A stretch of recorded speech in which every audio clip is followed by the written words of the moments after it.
untuk pembelajaran first order logic ini, nah di sini bisa teman-teman lihat ya, di sini tata bahasa first order logic ini dia memiliki tata bahasa yang cukup kompleks, cukup banyak, sehingga memang untuk beberapa masalah penalaran yang memang lebih kompleks lagi, itu memang lebih baiknya kita menggunakan first order logic, karena memang ini lebih enak, lebih mendekati dalam bahasa natural, yaitu ya bahasa yang biasa digunakan oleh manusia. Nah, di sini yang menjadi patokan pertama, bahwasanya yang kita kemarin gunakan di logika proposisi itu semuanya masuk ke dalam logika first order logic ini. Nah, jadi kayak ini nih, buat pernyataan sederhana, pernyataan yang di dalam tanda kurung, terus ada kata sambung, negasi, ini kan semuanya kemarin ada di proposisi ya, proposisi logika yang kemarin kita bahas di PL. Nah, sekarang di FOL itu kita ada tambahan. Bagaimana caranya kita membuat pernyataan sederhana pun di sini ada aturannya. Kalau kemarin pernyataan sederhana itu bisa berupa P, Ki, yang kita bisa deklarasikan sebagai contoh, P itu Agus adalah laki-laki, Ki itu adalah Intan adalah perempuan. Nah, kalau sekarang kita membuatnya dalam bentuk ada predikat. Jadi di dalam pernyataannya harus ada predikatnya, baru di dalamnya ini bisa berupa fungsi ataupun berupa langsung pada si objeknya. Kemudian nanti di sini lihat, bisa di dalam predikat itu ada suatu fungsi yang menuju pada objek lain, atau bisa langsung kita berbicara tentang suatu objek yang umum ataupun objek yang khusus. Nah, jadi kalau variabel itu objek umum, contoh bisa kita bilang X, Y, mahasiswa semester 7. Nah, kalau konstanta itu bisa langsung berbicara tentang objeknya secara spesifik.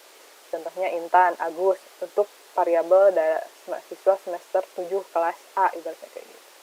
Nah, terus ini kalau kata penghubung ini sama ya, seperti yang kemarin yang ada dalam proposisi logika, ini masih sama. Nah, yang mungkin sedikit berbedanya adalah di sini. Nanti ada pernyataan yang bisa berbicara tentang masalah quantifier atau tentang masalah jumlah. Nah, nanti ada yang sebutnya jumlah yang sifatnya universal, berarti ini berlaku pernyataannya untuk semua yang ada dalam lingkup atau dalam himpunan, sedangkan kalau ini adalah eksistensial atau hanya berlaku sebagian. Nah, jadi kalau yang A terbalik itu semuanya, kalau saya bilang untuk semua mahasiswa kelas A belajar AI, gitu kan ya, mahasiswa kelas A belajar AI, maka itu untuk semua itu berarti pada saat sekarang kita punya mahasiswa dengan jumlah 28 orang, maka si 28 orang itu sedang belajar AI. Tapi kalau seandainya dari 28 orang mahasiswa kelas A itu hanya ada 5 orang yang belajar AI, maka kita bisa menggunakan pernyataan yang ini.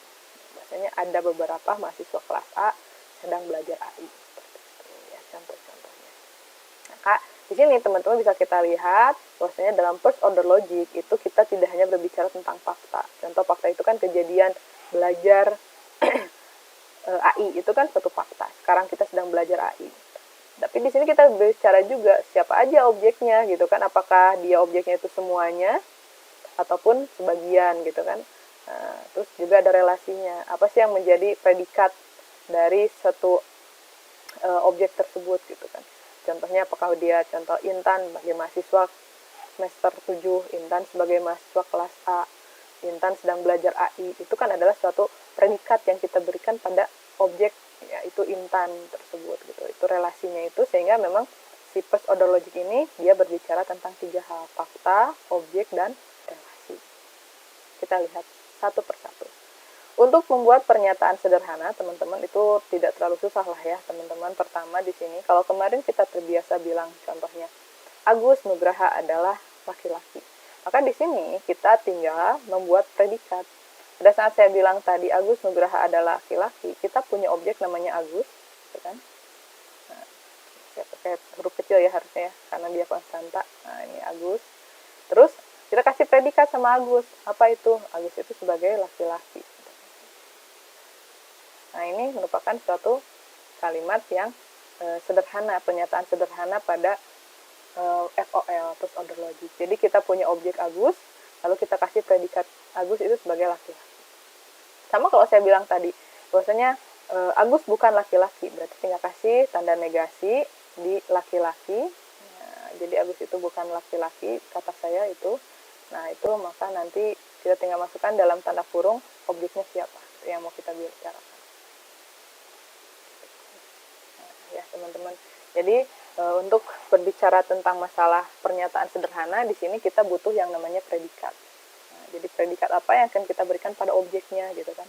Jadi predikat itu bisa banyak lah ya, bisa dia itu berupa suatu yang terdiri dari isinya satu, atau kayak gini nih, ibu dari Andi itu adalah Aminah, bisa seperti ini. Ataupun bisa juga kayak ini isinya 3 nih, Andi memberi Budi coklat. Jadi ini ada subjeknya, ini ada objeknya, ini ada keterangannya.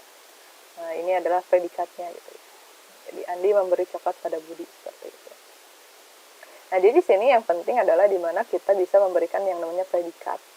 Predikat pada suatu objek gitu kan, yang bisa terdiri dari fungsi ataupun bisa terdiri dari suatu relasi atau khusus yang kita berikan pada modelnya. Oke, kita lihat contoh lagi. Nah, ibaratnya di sini kita menemukan suatu fakta nih, bahwasanya Aminah adalah ibu kandung dari Budi. Maka kita bisa bikin seperti ini. Ini adalah predikatnya. Ini adalah objek pertama. Objek yang ke-1 Aminah, ini ada objek yang kedua itu Budi. Atau kita bisa bikin sesuatu yang sifatnya fungsional. Fungsional itu yang sifatnya memang dimiliki oleh si objek gitu. Kayak gini, rambut keriting, rambut lurus, itu adalah suatu nilai yang dimiliki oleh si objek. Dan biasanya ini objeknya hanya satu gitu kan ya. Seperti itu. Kalau ini sudah berupa predikat, itu berupa suatu term yang lain gitu ya. Kalau ini termnya berupa fungsi khusus. Kalau ini dia berupa relasi gitu kan. Kalau ini yang dimiliki oleh si objek, kalau ini merupakan relasi dari satu objek dengan objek yang lain. Jadi nanti teman-teman bikinnya lebih sederhananya seperti ini. Nah, ini ada predikatnya, ini adalah nama objeknya. Nanti kalau kita bisa bikin seperti ini, kita bisa bikin, ini kan yang khusus nih, kita bisa bikin sesuatu yang umum. Jadi kita bisa bikin contohnya, ini rambut keriting itu harus memiliki satu objek, yaitu contohnya kita bikin variabel. Nah, contoh variabelnya itu adalah si X. Nanti si X ini itu bisa kita ganti dengan Aminah, Budi sebagai konstantanya. Juga jangan rambut lurus juga sama, nanti rambut lurus juga bisa kita buat menjadi suatu pernyataan yang sifatnya umum dengan menambahkan satu variabel di sana. Contohnya rambut lurus itu untuk, nah kalau kita bisa bikin contoh bisa kayak gini, asal huruf depannya besar, nah untuk yang namanya orang. Jadi kalau objek orang itu nanti bisa memiliki predikat dengan istilah rambut lurus. Kalau ini juga sama, nanti ibu kandung ini bisa kita buatkan suatu yang lebih umumnya, contohnya ibu kandung, ini adalah predikatnya berupa relasi dari suatu model, maka kita bisa bilang modelnya contohnya adalah Aminah itu ibu, contohnya dengan huruf besar ya, kemudian ini adalah anak. Nah, kalau dia diawali dengan huruf besar, maka ibu dan anak ini adalah berupa variabel. Sedangkan kalau yang berupa konstanta, kita tulis dengan diawali dengan huruf kecil seperti ini.